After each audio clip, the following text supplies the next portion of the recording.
கொள்கின்றோம் என்புறம் இடைவேளையின் பின்பு மீண்டும் முரண் முடிவு நிகழ்ச்சியோடு உங்களை இணைத்துக் கொள்கின்றோம் அன்புறவுகளே.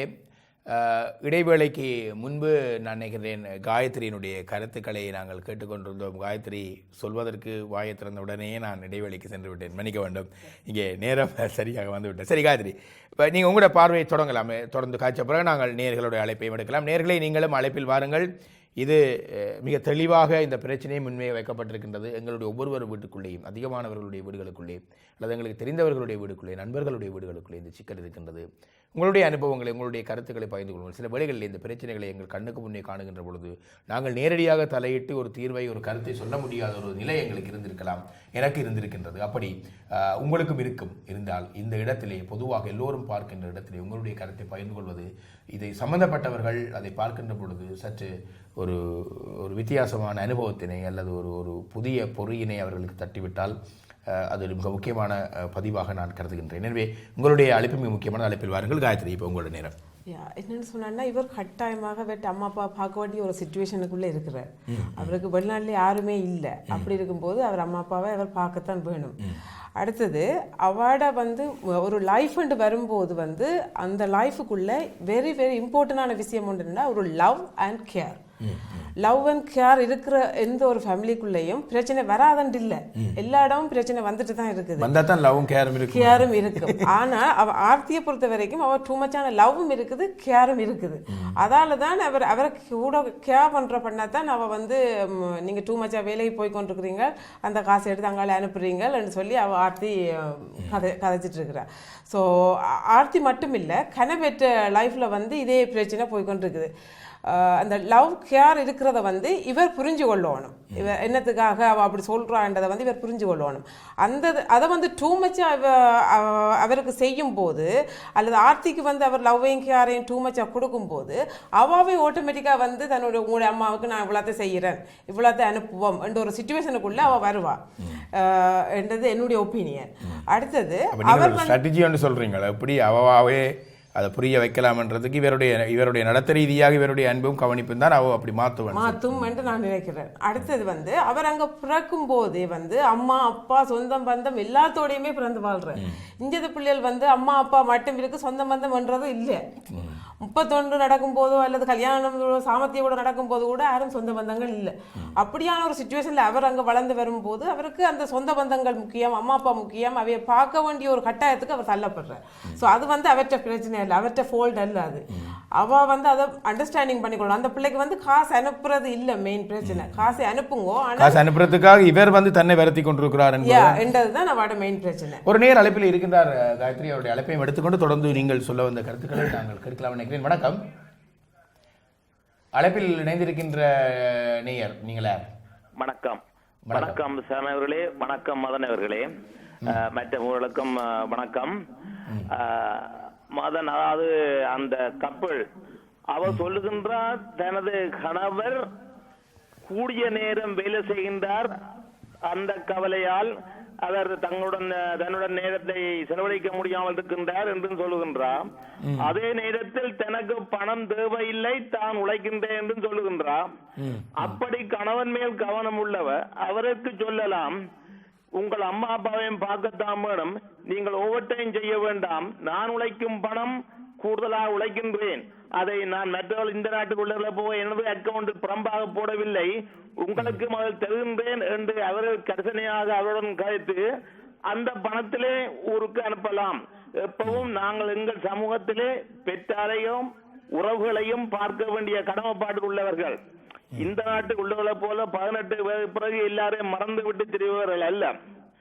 ஆகையினாலே அவ உண்மையில் அவருடன் கரிசனையாக இருந்தால் ஏனென்றால் அவர் சொன்னவர் தான் உழைக்கின்றேன், தனக்கு பணம் தேவையில்லை என்று சொல்லி.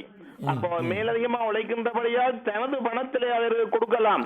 இதை நான் அனுப்புகிறேன் வீட்டுக்கு, நீங்கள் ஓவர் டைம் செய்ய வேண்டாம் என்று உண்மையான பற்றிருந்தால் அதை செய்யலாம். அவ இந்த நாட்டில் உள்ள பெண்களை போல தான் தன்னுடைய அக்கௌண்டில் பணமும் அவர் தன்னுடைய அக்கௌண்டில் பணமும் வைக்கின்ற அடுக்கல் இருக்கின்ற போல் இருக்கின்றது. அது எமது பழக்க வழக்கங்களுக்கு சரிவராது. அவ கொஞ்சம் திருந்த வேண்டும் என்பது தான் என்னுடைய கூற்று. நன்றி நன்றி நன்றி உங்களுடைய கருத்து. அவர் திருந்த வேண்டும் என்ற கூற்றில் மட்டும் எனக்கு ஒரு உடன்பாடில்லை.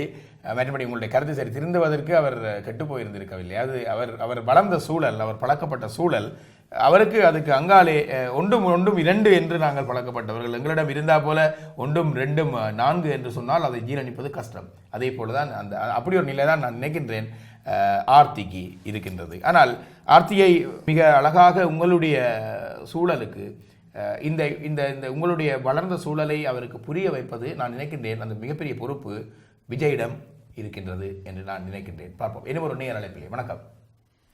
வணக்கம். வணக்கம். யார் பேசுறீங்க? நான் கரோல இருந்து சாருமதி. கரோலேருந்து காந்திமதி. சாருமதி சொல்லுங்க. சாருமதி, இது முதற்குல அவர் இந்த பொம்பளைய கல்யாணம் முடிச்சது. நீங்க முதல்ல கை வைக்கிறீங்க. ஏன்னா அவர் உண்மையில அவர் அங்கத்தை இதன்படி வளர்ந்த ஆளுக்கு இவ இந்த நாட்டு முறைப்படி வளர்ந்ததுக்கு 2 பேருக்கும் இப்படி அது சரி வரும் வராது, முரண்பாடு இருக்கத்தான் செய்யும். அவரும் மாற்ற முடியாது. ஏன்னா அவர் அப்படித்தான் இளைஞனம் அம்மா அப்பா எல்லாரையும் அவரும் கடைசி வரைக்கும் கைவிடலாது. அவன் தன் வளர்ந்த முறை இதை மாற்ற முடியாது தானே. அது சின்னத்துல இருந்து இங்க மாற்ற முடியாது. இப்ப சாருமதி, நான் ஒரு விஷயம் உங்கள்ட்ட கேட்கிறேன். சரி, இப்ப ஓகே, அவர் கல்யாணம் கட்டினது முதல் பிள்ளை என்று நீங்க சொல்லிட்டீங்க. சரி, ஓகே, அந்த பிள்ளை நடந்து போச்சுது. இப்ப இனி என்ன செய்யலாம்? இந்த சிக்கல் வந்துட்டு அப்ப நீங்க என்ன விவாகரத்தை எடுத்துட்டு போகணும்னு சொல்றீங்களா, அல்லது எப்படி இதை தீர்க்கலாம்? என்ன செய்யலாம்? ஆரம்பத்திலேயே புல விட்டுட்டோம். இதுல யோசியாம தான் சில குடும்பங்கள் முட்டி மோதிக்கொண்டு ஒரு நிம்மதி இல்லாம வாழுதுகள். மற்றது விட்டு கொடுக்குற மனப்பான்மை 2 பேருக்கும் வேணும் தான். ஆனால் அந்த அவர் செய்யக்கூடியது ஒன்று என்னன்னா, இப்படி இந்த பொம்பளைங்க செய்யறதா இருந்தா தன்னை குடும்பத்தை மட்டும் நிமித்தி செய்து போகணும் முதலே. இப்ப அங்க உள்ளவே கடைசி வரைக்கும் ஏதோ ஒரு மரத்தை கொண்டாந்து இங்க லண்டன்லயோ அல்லது ஒரு நாடுலயோ நட்ட மாதிரி ஒரு பிள்ளையாரி போட்டு அதையே எதிர்பார்த்து தங்களது காலம் முழுக்க ஒட்டையிலாது. என்ன இவருக்கு ஒரு தனி லைஃப் தொடங்கின பிறகு அவர் இதுல இருந்து விடுபட வேண்டிய ஒரு கட்டாயம் தானே. ஒரு மனுஷனும் தங்களுக்கு ஒரு இது வரைக்கும் அதுல இருந்து விடுபடணும். என்ன எல்லாத்தையும் வச்சு குழப்பி அடிச்சு கொண்டு குழாம்பானி வேலையை பார்த்துட்டு இருந்தா அது ஒரு சிக்கல் தானே. என்ன அப்ப அதை முதல்ல அவைக்கு ஒரு பொருளாதார ஒரு வசதிகளை செய்து கொடுக்குற குடும்பங்களா இருந்தா செய்து கொடுத்துட்டு வந்துருக்கணும். சொல்லுங்க. அவரோட கதைச்சு பேசி மாதத்துல ஒரு பகுதியை கொடுப்போம், ஒரு தொகையோ. ஆனா அங்கேயும் இவர இந்த ஒரு பொதுக்கதை அங்க உள்ள ஒவ்வொரு குடும்பமும் யோசிக்குது. ஒரு பிள்ளை ஒரு வாழ்க்கையில செட்டில் ஆனா அதை நாங்க எதிர்பார்க்க கூடாது. அவையால என்றதை அவை செய்யலாம். இவர் முழுக்க ஓவர் டைம் எல்லாம் செய்து ஆடமான மாதிரி இப்படி உழைச்சி கொடுத்து அவர் வந்தவ பாவம் தானே. இப்ப அதை அவருக்கு பிள்ளைகள் இன்றைக்கு ஒரு வாழ்க்கை இது இல்லைன்னா அவர்கள் தங்களுடைய வாழ்க்கையும் வளர்ந்து கொண்டிருக்கிறார்கள் இல்லையா? கொண்டிருக்கிறாரு. அந்த சந்தோஷமா இருக்கிற காலங்கள் எல்லாம் போகுது, உழைப்பிலேயே நித்த உழைப்புல போகுது. நன்றி நன்றி சாருமதி, உங்களுடைய அழைப்பை, கருத்தை, வேதனையை, வலிகளை நாங்கள் புரிந்து கொண்டோம். உண்மைதான், அவர் 2 பக்கத்தாலையும் பேசியிருந்தார். ஒன்று நீங்கள் இப்படியான சூழல் என்றால் அதை முடிச்சுட்டு வேற ஒன்று. ஆனால் இப்போ உள்ள அதிகமான பிரச்சனை என்னவென்றால், இலங்கையில் இருக்கின்ற உறவுகள் தனியே தேவைகளுக்காக மட்டும் வெளிநாடுகளில் இருப்பவர்களிடம் பணம் கேட்பதில்லை.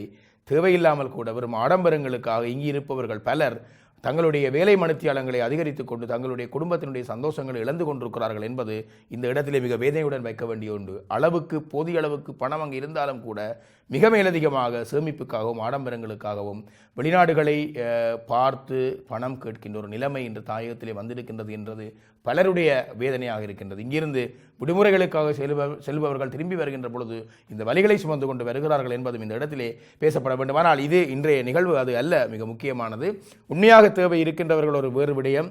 ஆனால் தேவையில்லாமல் அளவுக்கு அதிகமாக எதிர்பார்க்கின்றவர்கள் கூட இருக்கிறார்கள். அப்படியாக இவருடைய உறவுகள் இருந்தால் இந்த ஆர்த்தியினுடைய நிலைப்பாடு இல்லை ஒரு மிகப்பெரிய நியாயம் இருப்பதாகத்தான் நான் பார்க்கிறேன். இன்னும் ஒரு நேர் அழைப்பிலே வணக்கம். வணக்கம் வணக்கம், யார் பேசுறீங்க? வணக்கம், நான் ரவிசலத்திரம் பேசுகிறேன். ரவிசலத்திரம், வணக்கம், சொல்லுங்க. குரல் வித்தியாசமா இருக்கு இன்னைக்கு.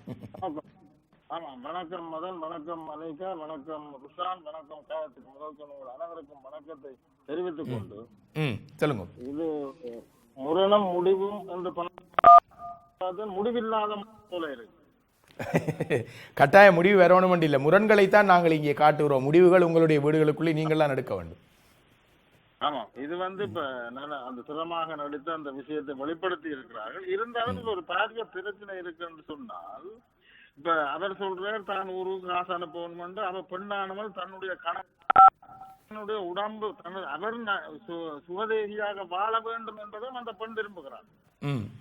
அதனால்தான் இப்ப இன்னொரு பிரச்சனை கேட்டா, இவர் இப்ப இலங்கையில இருந்திருந்தால் அங்க வேலை செய்து கொண்டிருந்தால் எவ்வளவு கொடுத்திருப்பார் என்ற ஒரு கேள்வி இருக்குதான்.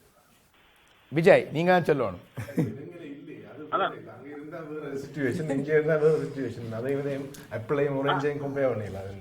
சொல்லுங்க ரவி, சொல்லுங்க. அப்ப அங்க இருந்திருந்தா சீதனம் வாங்கி கொண்டு செய்திருப்பார் லட்சக்கணக்கில். பிரச்சனை அந்த சீதன காசு எடுத்து திருப்பி பெற்ற. இப்ப இதுல யோசிக்க வேணும்டா, இங்க இருந்து இவர் இவ்வளவு நேரம் ஓவர் டைம் செய்து காசு அங்கே அனுப்புறாருன்னா அந்த தொகை இந்த பெருமதியை நாங்க பார்க்கணும். இப்ப சாம் என்னண்டா, முந்தியாம் இலங்கையில இருந்து டெலிஃபோன் பண்ணக்கு அடிப்பினமா தம்பிடு எனக்கு ஒரு 1 லட்சம் ரூபாய் காசு அனுப்பி விடு, 2 லட்சம் ரூபாய் காசு அனுப்பி தான் சொல்றாரு. இப்ப அவைகளுக்கு தெரிஞ்சு போட்டா ஒரு 100 பவுண்ட்.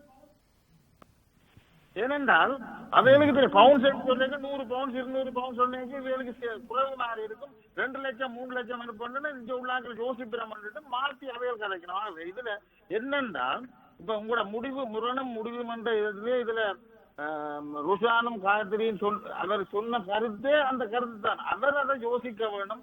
அவர் அந்த பெண்ணுக்கு ஏற்ற மாதிரியும் தன்னை மாற்றிக்கொள்ள வேண்டும். அங்கதான் வாழ்ந்த மாதிரி அப்படியே பழக்கப்பட்ட அதே மாதிரி அனுப்பி கொண்டிருந்தால் நாங்களே சிந்திக்கிறோம், காசு போய் அவங்க என்ன செய்யணும்? அவன் தந்தை தாய் சகோதரங்கள் தங்களுக்காக வாழ்கிறார், மற்றவர்களுக்கு காட்ட வாழ்கிறார்களா என்ற ஒரு கேள்விக்குறி இருக்குதானே.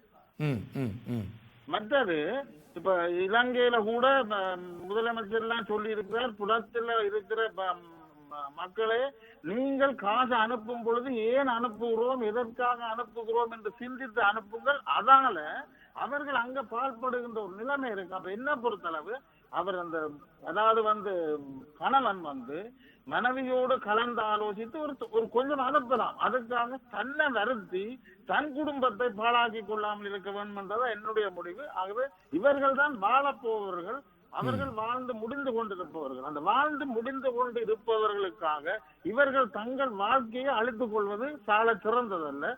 சிந்திக்கப்பட வேண்டிய விஷயம். இவர்கள் அவர்கள் ரெண்டும் கலந்து ஒரு பகுதி எந்த நாட்டிலே சொல்லுவாரு, இத்தனை வீதத்தை கொடுங்க. அதுக்காக 100 ரூபா உழைச்சி 90 ரூபா அங்க அனுப்பி போட்டு 10 ரூபாயில சாப்பிட்டு கொண்டிருக்கிறது ஒரு இவர்களுடைய வாழ்க்கையை அழைக்கப்படுகிறது. சிந்திக்கப்பட வேண்டிய விஷயம். சிந்திப்போம்.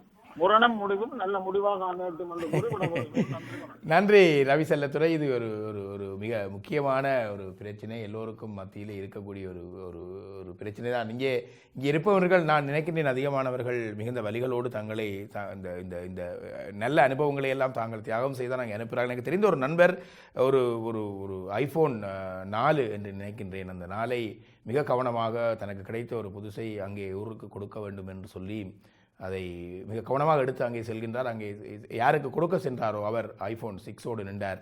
என்ற ஒரு கதை இருக்கின்றது. எனவே இங்கே நாங்கள் இங்கே இருக்கின்றவர்கள் மிக வரிகளோடு இந்த தியாகங்களை செய்கின்றார்கள். அது அந்த புரிதலுக்குள் அங்கே இருப்பதில்லை. அது வேறொரு அமர்விலே நான் நினைக்கிறேன் இன்னும் ஒரு பொழுதிலே அதை பற்றி நாங்கள் நிறையவே பேசலாம். ஆனால் ஒன்றோடு தொடர்புபட்ட ஒரு பிரச்சனையாகத்தான் இது இருக்கின்றது என்று நான் நினைக்கின்றேன். இன்னும் ஒரு நேர் அழைப்பிலே. வணக்கம்.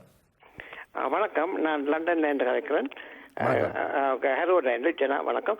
என்னென்றால் முதலாவது இதில் ஒரு அடிப்படை பிரச்சனை, நாங்கள் எல்லாரும் தமிழர் என்றதை மறந்து எங்களோட சுயநலத்தில்தான் பிரகாசித்துக் கொண்டிருக்கிறோம். அடிப்படையா இலங்கைக்கு காசு அனுப்புறதே பாபம். இப்ப இலங்கைக்கு நீங்க சென்ட்ரல் பேங்குக்கு காசு அனுப்பும் வரைக்கும் தமிழருக்கு மானம் போய்கொண்டுதான் இருக்க போது. அதுக்கு இப்ப கதியில ஒரு பெரிய பொருளாதார பிரச்சனை வருவது இப்ப சில ஆய்வாளர்களும் கூறிக்கொண்டு வருகிறார்கள். அதற்காண்டி டாலப்பனை மறக்க சொல்லி அல்லது அங்க உள்ளவை மறக்க வேண்டும் என்று நாங்கள் ஒரு நாளும் சொல்லிடுறாள். எங்களுக்கு அது ஒரு பெரிய போராட்டம். இது வரை சுலபமான பிரச்சனையே நாங்கள் இப்படி போட்டு தலைய சிவரில் உடைக்கணுமோ எனக்கு விளங்கல. இது அடிப்படை பிரச்சனை. அங்கே அனுப்பதான் வேணும். அதே நேரத்தில் இலங்கை அரசாங்கத்துக்கு எவ்வளவு குறைய அனுப்புறீங்களோ அவ்வளவுக்கு நீங்கள் நாட்டுக்கு தமிழருக்கு நன்மை செய்கிறீர்கள். மற்றது இங்க அவர் ஓவர் டைம் செய்கிறார், உண்மைதான். இங்கே ஓவர் டைம் செய்தாலும் இங்க செலவுக்கு காணாது. அப்ப இதுல என்ன செய்ய வேண்டும் என்றால், முதலாவது கணவனும் மனைவியும் வீட்டு கணக்க இருந்து எழுத வேணும். முதல் எழுதி போட்டு எவ்வளவு வேஸ்ட், எவ்வளவு வீணா போகுது, ஹீட்டிங்ல எவ்வளவு போகுது, எவ்வளவு குப்பையா போகுது, டெலிபோன் கோட்ல தேவையில்லா எவ்வளவு, எல்லாத்தையும் நீங்கள் கணக்கு எழுதினீங்கள் என்றால் உங்களுக்கு அடிப்படையா எவ்வளவுக்கு வீட்டுக்கு தேவை என்று உங்களுக்கு தெரியும். பிறகு இதுல கணவன் எதுக்கு எவ்வளவு பொறுப்பு, சரி கேபினுக்கு பொறுப்பா, எலக்ட்ரிசிட்டிக்கு பொறுப்பா, ஏதாவது உங்களோட ஹீட்டிங்கு பொறுப்பா, எதுண்டாலும் ஒரு பொறுப்பை அவர் எடுக்க வேணும். மற்ற பொறுப்பை மனைவி எடுக்க வேணும். 2 பேரும் பேர் செய்யறா. எடுத்த பிறகு அவைக்கும் இங்க இன்றும் காசு மரம் உலகத்தில் காய் கட்டுவாங்க. காய்ச்ச சந்தோஷம்தான். மரம் காய்க்குது என்று அந்த எண்ணத்தை தகப்பன் மறக்க வேணும். அப்ப நீங்கள் ஒரு நாளையில இருந்தா போல காசை குறைச்சிங்கன்னு சொன்னால் அவைக்கு ஹார்ட் அட்டாக் வந்துடும். நீங்கள் அதை முதலே வார்னிங் கொடுத்து எங்களுக்கு இங்க கட்டாது, நாங்கள் இவ்வளவு அனுப்புவோம், ஆனா உங்களை பட்டினி கிடக்க விட மாட்டோம். அங்க எத்தனையோ 300,000 ஜனம் ரோட்ல நிக்குது எங்கட போருக்கு பிறகு. அப்ப நாங்கள் அவையும் அதை நினைக்கணும். அப்ப அவையும் அந்த 300,000 இன்னும் இருக்கல. இங்க பிள்ளைகள் லண்டன்ல இருந்தா போல லண்டனுக்கு வேற இல்லை அப்படின்னா லண்டன்ல அவையோட இருக்க வேணும். அப்ப இதை நாங்கள் விளங்கி கொண்டு வந்தால் அப்ப என்னன்னா, முதலாவது இலங்கைக்கு அனுப்புறதை குறைக்க வேணும். மற்றது டாலப்பனுக்கு விளங்க வேணும். அங்க இருக்கிறவையிலும் பார்க்க தங்களுக்கு சாப்பாடோ இன்னொரு வசதிய பிள்ளைகள் இங்கிருந்து பிள்ளைகள் வீட்டு கணக்கை கொண்டோடுக்குள்ள வச்சிருக்க வேணும். இப்ப ஒவ்வொருவரும் தந்த பங்க முதல் நிர்ணயிக்க வேணும், கணவன் மனைவியும். அந்த கணவன் நிர்ணயிச்ச பிறகு அதுக்கு மிஞ்சிதான் ஆசாவர் எங்க செலவழிக்கிறார், எப்படி செலவழிக்கிறார் என்று மனைவி பார்க்க போகக்கூடாது. அதே நேரத்தில் மனைவி என்ன செய்கிறாட்டும் இவரும் பார்க்க கூடாது. அவருக்கும் ஒரு சுதந்திரம் வேணும். நன்றி நன்றி நன்றி. உங்களுடைய முடிஞ்சது. Very simple. நீங்கள் ஏன் நாங்கள் போட்டு சிவரோட தலையாடிக்கிறோம் உலகையில். நன்றி. உங்கள் நல்ல நல்ல வித்தியாசமான ஆழமான பார்வையினை அவர் சொல்லி சென்றார். ஆனால் மிக ஆழமான நல்ல கருத்துக்களை சொல்லிவிட்டு இது சிம்பிள், ஏன் சிவரோட போட்டு மண்டை உடைக்கிறோமோ தெரியாண்டு சொன்ன பிரச்சனை.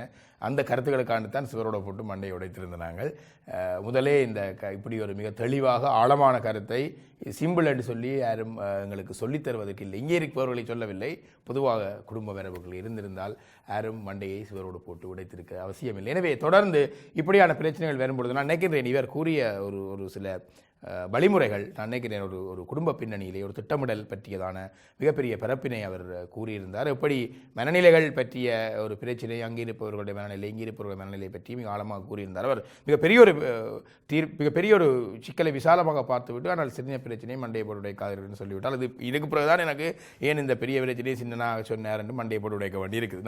நல்லது. உங்களுடைய இந்த கருத்துக்கு நன்றியை கூறிக்கொண்டு நிகழ்ச்சியை நிறைவு செய்ய வேண்டிய இறுதி நேரத்துக்கு வந்திருக்கின்றோம். மதன், அனிகா, இப்போ நீங்களும் இந்த சமூகத்தில் வாழ்கிற நீங்கள், அனிகா, நீங்கள் எனக்கு தொலைபேசியில் சொன்னது போல் இதுக்கு ஒரு எதிர்மறையான எண்ணம் உள்ளவராகத்தான் நீங்கள் இருக்கிறீர்கள், தொண்டு பணிகள் நிறைய செய்கிறீங்க. நீங்கள் சொல்லுங்கள், எப்படி இந்த பிரச்சனையை பார்க்குறீங்க மிக சுருக்கமாக? எப்படி சொல்கிறது, எனக்கு ரூமில் என் கணவன் காசு அனுப்பி எனக்கு பிரச்சனை இல்லை. லைக் எனக்கு அதுக்கு அகென்ஸ்டாக ஒன்றும் இல்லை. பெரிய பிரச்சனைன்னு எனக்குண்டா தெரியல. இப்படி ஹெல்ப் பண்ணுறதால சிக்கல் வேற, அது ஹெல்ப் பண்ணலாம், ஹெல்ப் பண்ணலாம். அது அவருக்கு விருப்பம், அது அவருக்கு சந்தோஷமா படுத்துனா அவர் செய்யட்டும். நல்லது.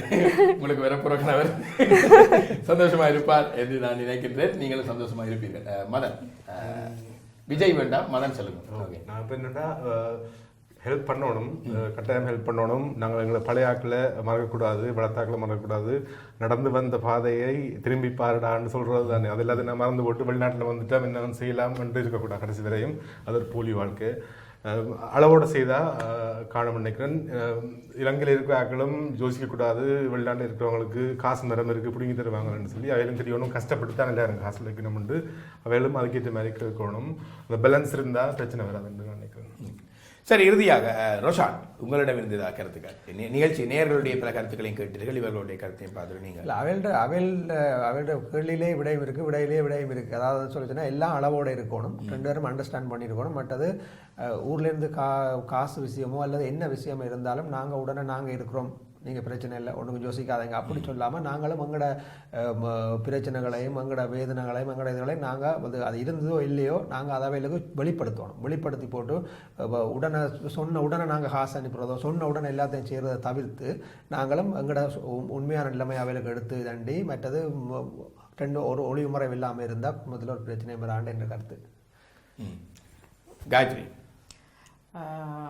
ஆர்த்தி காசு அனுப்புறதுல அந்த பிள்ளைக்கு பிரச்சனை இல்லாத பட்சத்தில் இவர் தன்னுடைய சமுதாயத்தில் தான் இப்படி தான் வாழ்ந்தான்ன்றது அந்த பிள்ளைக்கு கூட எக்ஸ்பிளைன் பண்ணினா அவாவால் அதை செய்ய முடியுமென்று நான் நினைக்கின்றேன். தாய் தப்பனோட அவர் இந்த சமூகத்தோட ஒரு தொடர்பற்றவராக இருந்திருக்கிறார். அந்த தொடர்புகளை அவர் ஏற்படுத்தி கொடுத்து அந்த பிள்ளைய கூட அவைன்ற சமுதாயத்துக்குள்ள கொண்டு வர வேணும். கொண்டு வந்தால் அவாவே ஆட்டோமேட்டிக்காக அதை செய்யக்கூடிய ஒரு இதுக்குள்ள அவள் வந்துடுவாள். மொத்தத்தில் ஆர்த்தி மட்டுமில்லை, கன குடும்பங்கள், ஆர்த்தின குடும்பம் மட்டுமில்லை, கன குடும்பங்கள்ல இதே பிரச்சனை போய்கின்றது. அங்கேருந்து இஞ்ச பிறந்த பிள்ளைகள் மட்டுமில்லை, ஸ்ரீலங்காவிலேருந்து இஞ்ச இருக்கிறார்களுக்குள்ளேயுமே அவ்வளோ பிரச்சனை போய்கொண்டிருக்கும் போது இஞ்ச பிறந்த பிள்ளை அந்த பிரச்சனை எடுக்கிறதுல மனிதர்களுடைய பிரச்சனை. இங்கே பிறந்தவர்கள் அங்கே வந்தவர்கள் இல்லை, இது மனித மனங்களுக்குள்ளே இருக்க பிரச்சனை. சொல்லுங்க. ஒவ்வொருத்தரும் தாங்கள் அவைய குடும்பத்தில் இருக்கிற சந்தோஷங்களை அவங்க 2 பேரும் தான் சேர்ந்து டிசைட் பண்ணணும். எப்படி செய்தாலும் எப்படி போகும். இப்போ அதில் ஒரு ஐயா சொன்ன மாதிரி அவள் தங்களுக்குள்ள ஒரு குடும்ப இதை தாங்கள் மேற்கொள்ள வேணும். மேற்கொண்டு அங்கே இருந்து காசு கேட்குறவங்களும் என்ன மாதிரி என்றது தெரியாமல் கேட்குறது சிச்சுவேஷனை இவ தான் அங்கே இருக்கிற வரைக்கும் விளங்கப்படுத்த என்பதை நான் நினைக்கின்றேன். எங்களுடன் நேயர்களும் இதை பார்த்து கொண்டிருப்பவர்களும் புரிந்திருப்பார்கள். நான் நினைக்கிறேன் ஒரு நிறைவான, ஒரு முடிவான, ஒரு தீர்க்கமான ஒரு அமர்வாக இன்றைய அமர்வு இருந்தது. பலர் நேயர்களும் அனுபவசாலிகள் பல கருத்துக்களை கூறியிருந்தார்கள். இத்துடன் இந்த முரணம் முடிவும் நிகழ்ச்சியை நாங்கள் நிறைவுக்கு கொண்டு வருகின்றோம். அன்புறவுகளே, இதிலே கலந்து கொண்ட உங்கள் அனைவருக்கும் ஐபிசி தமிழ் தொலைக்காட்சி சார்பாக எங்களுடைய நன்றிகளை தெரிவித்துக் கொண்டு மீண்டும் புதியதொரு வாரத்திலே புதியதொரு முரணம் முடிவு நிகழ்ச்சியோடு உங்களை சந்திக்கும் வரை உங்களிடம் விடைபெற்றுக் கொள்ளும் சாம் பிரதீபன். நன்றி உறவுகளே.